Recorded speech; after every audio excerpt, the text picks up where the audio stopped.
X number of milliseconds, and then we take the amount of, or the speed of those radio waves, calculate, that's it, time multiplied by the speed of those radio waves, we then get distance. So we solve that, right? Pretty simple, really. Keith? Yes, go ahead. How does the system know what its time reference should be? How does it know what part of the song it should be hearing? Right. Has anyone heard of the thing called the almanac? GPS almanac? If you get a brand new GPS and you start it up, it's going to take it a while to find out and give you an estimate of where you are the very first time it started up. And if you start up some of these, it's kind of interesting. Some of these Garmin's, it'll tell you it's in someplace in Colorado, I can't remember, which happens to be the factory where they're produced. That's the last time they were started up. So it puts you in Colorado, and it's like, okay, let's wait, let's wait a little while. And what it's doing is it is downloading a fresh almanac. And it's trying to figure out, once it gets that, it's trying to figure out then where you are. If it doesn't have the almanac, it won't be able to figure out where you are. And so one of the first things that it does, it listens to the different signals that are broadcast right here, right now, anywhere, right? And doesn't care what space vehicle it's listening to. It just picks up one. Oh, it got one. It has one. Then it downloads an almanac, makes a request, send me the almanac. Boom, boom, down comes the almanac. It stores that thing, takes a little while to do that, and then it has the lookup. It says, okay, I know what's happening. I know what time it is, what date it is, where those space vehicles are supposed to be, and therefore I know what part of the song is supposed to be playing right now. Okay, see how that works? If we didn't have that almanac, we'd be in trouble, because we use the almanac for a couple of other things, including this right here, which is what is the location of the satellite? What is the location of the satellite? That's a lookup from that almanac. Because as that GPS receiver is receiving information from those GPS satellites, along with the information of those bleeps and bips and silence and all that stuff like that, along with the pseudo-random code comes space vehicle identifiers. So that space vehicle, okay, I know I'm listening to SV32 right now. And then it says, where is SV32? Oh, according to the almanac, it is at this location, international reference code. Oh, that's where that one is. So now we can solve the equation. It gets the second one, a third one, a fourth, minimum of 4, and you've got a really good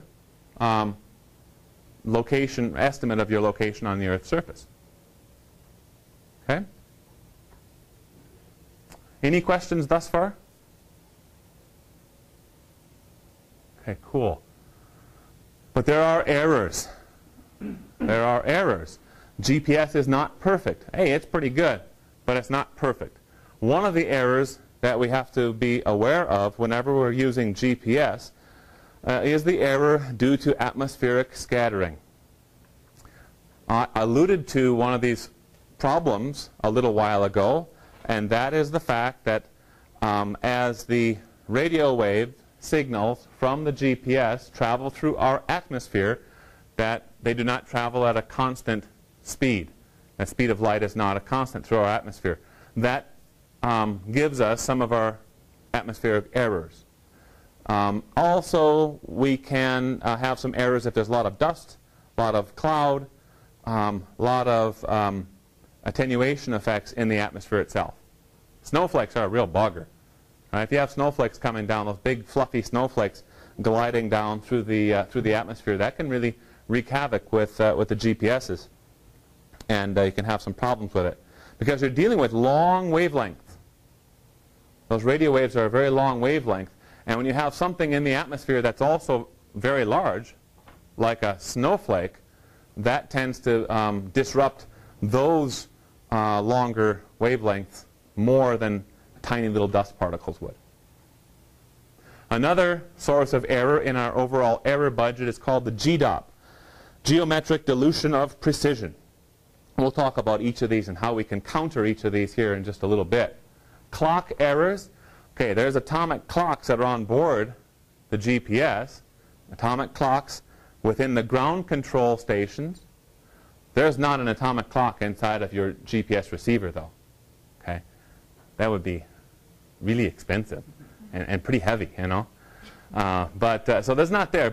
So there's clock errors that we're dealing with. And even though it's an atomic clock, yeah, there's some errors still in those things. And even though, yeah, they're really small, really, really small errors. I did a calculation when I was presenting some of this stuff a while ago. And if we were off by just 1/10,000th of a second, that can give us miles of error on the ground. That's something, right? That's a real serious error. There can be receiver errors. How good is that little receiver that you're using? How well is it made? How tight are the tolerances on all the electronic circuitry? And the old adage, you get what you pay for, is certainly true. Some of these, $20,000, $30,000 units, hey, they are made better than the $200 ones. So you can't trick yourself into thinking, oh yeah, it's just I pay more for, a name or something. No, there's something to that. Multipath interference, that's bounce. That's bounce. If you're working in a area with a lot of rock, a lot of times, different exposures nearby, what can happen is that those radio waves will strike one of those surfaces and bounce, and then come back off of the ground, and then come to the receiver, your receiver antenna up here. That's why one of the cool solutions, cheapo solutions though, to fix multipath interference is a big washer. It's about this big. And on your handheld antennas, that's a lot of times you'll mount your antenna on a post or a pole. You put a big washer. It looks like a big washer. And what that does is it stops the bounce. Just a physical impediment to it.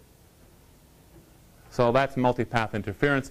Ephemeris, what is ephemeris? Ephemeris is that the almanac's wrong. Okay? And that can happen too, and it can cause us some serious problems.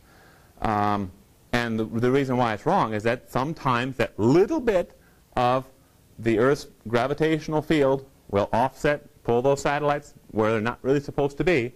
And if it's not caught quickly by the ground control stations, you can experience some fairly bad accuracies for a while.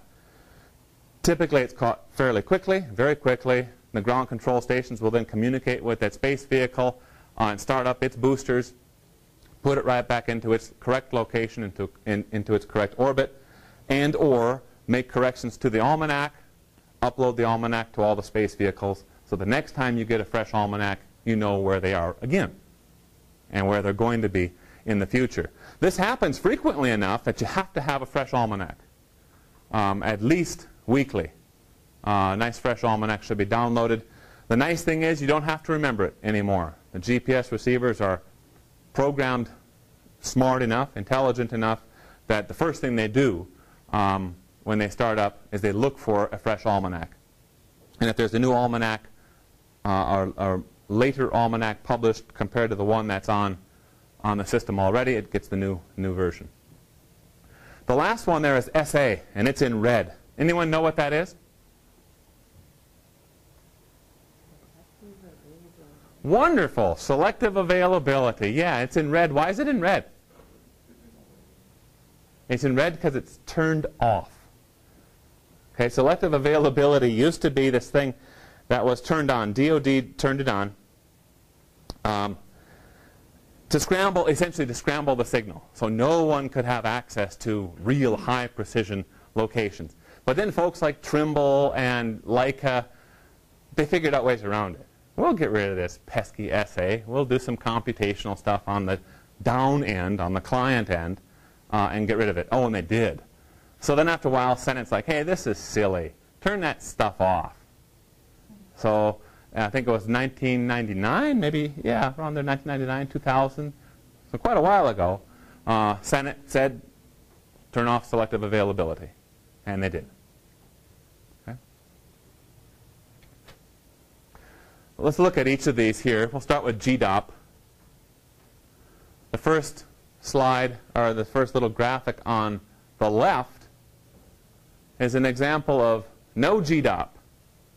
No GDOP a crisp point, intersection of that satellite's signal on the Earth's surface, a crisp point is defined.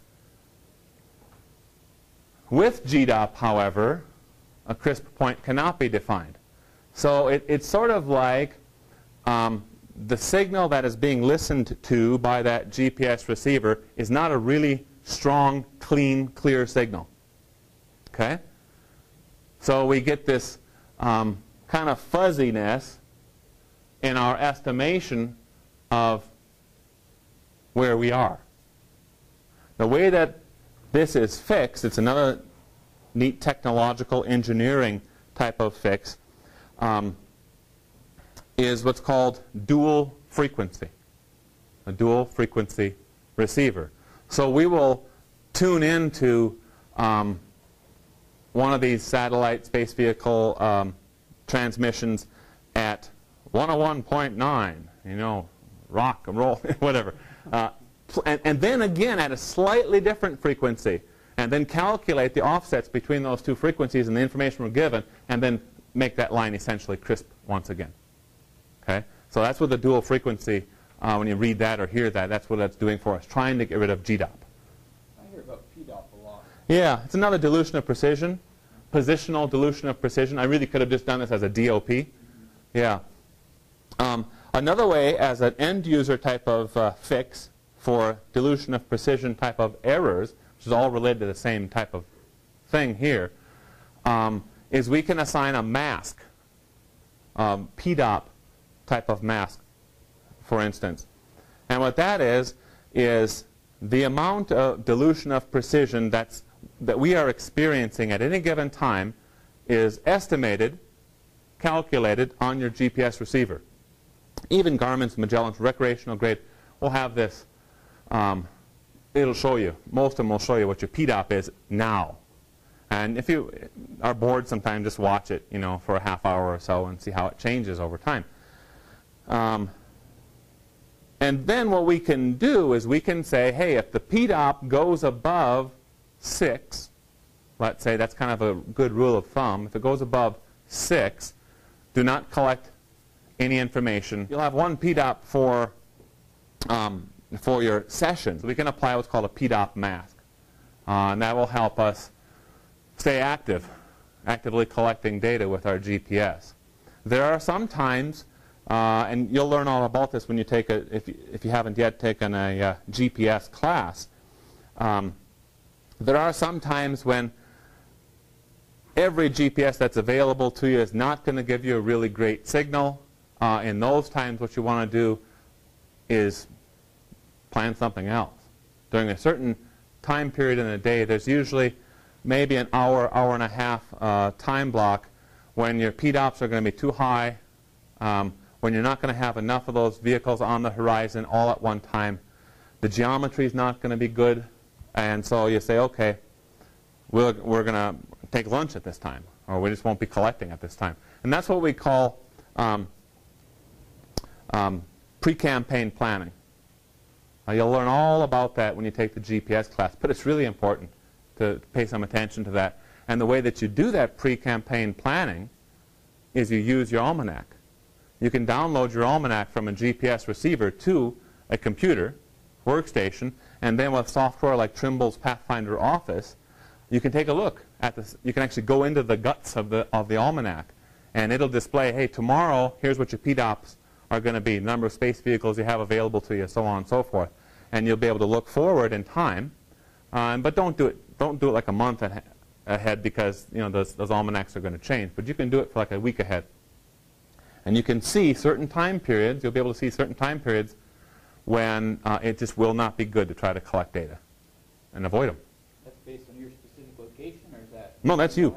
Yeah, that's you. You say, okay, I'm going to be going out to collect data right here in Pocatello. So you can, there's a big old list. You can say Pocatello, Idaho. If it's not in the list, you can put in latitude, longitude.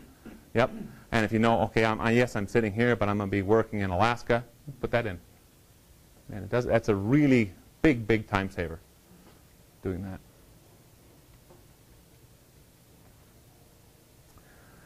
Our accuracy out of the box